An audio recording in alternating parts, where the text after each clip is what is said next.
जय श्री राधे कृष्णा भक्तों, आप सभी का हमारे YouTube चैनल पर बहुत बहुत स्वागत है। आइए आज जानते हैं बाबा हरिहर नाथ के कहानी के बारे में। सोनपुर मेला कब से कब तक लगेगा? इस मेले को एशिया का सबसे बड़ा मेला क्यों कहा जाता है? भगवान राम यहाँ कब आए थे और बहुत कुछ। अगर आप हमारे चैनल पर नए हैं तो हमारे चैनल एकादशी व्रत कथा को सब्सक्राइब जरूर करें। साथ में बेल आइकन घंटी को जरूर दबाएं। बाबा हरिहर नाथ मंदिर सोनपुर में गंडक और गंगा के तट पर बिहार के सारण जिले के सोनपुर में स्थित है। बाबा हरिहर नाथ मंदिर भगवान विष्णु यानी हरि और भगवान शिव यानी हर को समर्पित है। हिंदू धर्म के अनुसार कार्तिक पूर्णिमा के दिन यहाँ स्नान करने से 100 गोदान का फल मिलता है। मंदिर में हजारों तीर्थयात्री दर्शन करने आते हैं। एक ही गर्भगृह में एक साथ विराजमान दोनों देवताओं को हरिहर कहा जाता है। ऐसा माना जाता है कि इसकी स्थापना स्वयं ब्रह्मा ने शैव और वैष्णव संप्रदाय को एक दूसरे के करीब लाने के लिए की थी। गजग्रह की पौराणिक कथा भी इसका प्रमाण है। प्राचीन समय की बात है कि एक बार भगवान शिव धरती पर आए और उन्होंने भक्तों को समझाया कि मैं ही शिव हूँ और मैं ही विष्णु हूँ। भक्तों ने शिव की बात मानी, पर जो वैष्णव संप्रदाय के लोग थे उन्होंने विष्णु को भी इसी शिवलिंग में साथ रखने की बात कही। दोनों संप्रदाय के बीच इस बात को लेकर समझौता हुआ और एक ही शिवलिंग में भगवान शिव और भगवान विष्णु दोनों को स्थापित किया गया। भक्तों की सहमति से इस मंदिर का हरिहर नाथ पड़ा। हरि का मतलब विष्णु और हर का मतलब महादेव, और तब से यह मंदिर वैष्णव और शैव दोनों संप्रदायों के लिए खास है। पुराणों के अनुसार भगवान विष्णु के दो भक्त जय और विजय श्रापित होकर हाथी यानी गज और मगरमच्छ यानी ग्राह के रूप में धरती पर उत्पन्न हुए थे।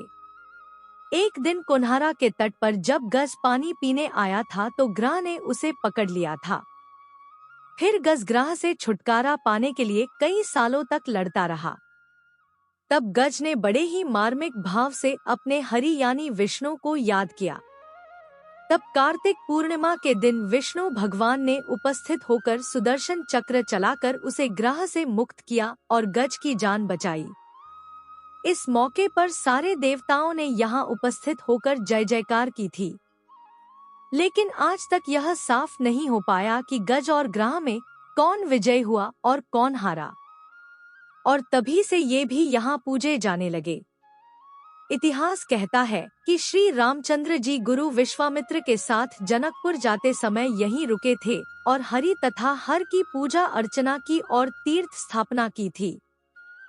हाजीपुर स्थित रामचौरा में उनके पैरों के निशान मौजूद हैं। इस क्षेत्र में शैव, वैष्णव और शाक्त संप्रदाय के लोग एक साथ कार्तिक पूर्णिमा पर स्नान और जलाभिषेक करते हैं। सिख धर्म ग्रंथों में उल्लेख है कि गुरु नानक यहाँ आए थे।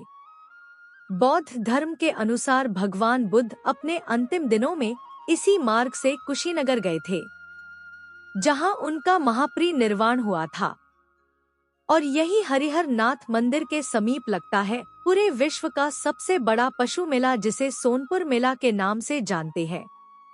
कुछ लोग इसे हरिहर नाथ मेला के नाम से भी जानते हैं। यहाँ सभी देश के राजा महाराजा हाथी घोड़ा सैन्य हथियार खरीद बिक्री करने आते थे।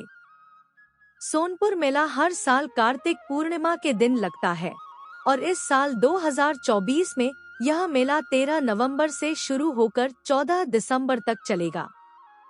यह मेला गंगा नदी के तट पर उसकी सहायक नदी गंडक के संगम पर लगता है।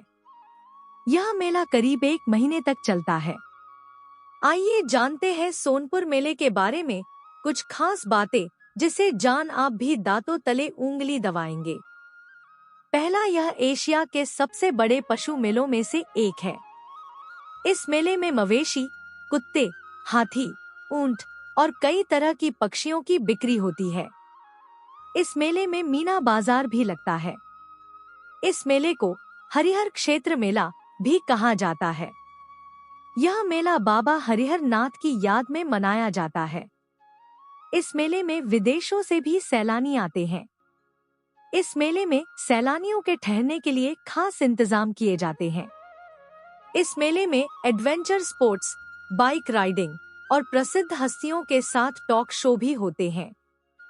इस मेले में हर कला से जुड़े लोग अपने अपने जलवा दिखाते हैं।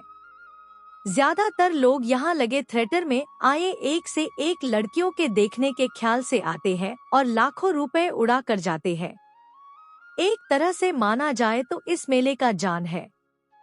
यहाँ के लगे थिएटर जैसे गुलाब विकास, शोभा सम्राट इनमें से एक है। इसमें एक बार में 200 लड़कियां एक बार मंच पर डांस करती दिखती है। इस मेले में हाथी, घोड़ा, गाय, भैंस, कुत्ता, बिल्ली सब बिकते हैं। तो आपको यह जानकारी कैसी लगी कमेंट्स करके जरूर बताएं। जय श्री हरि, राधे राधे।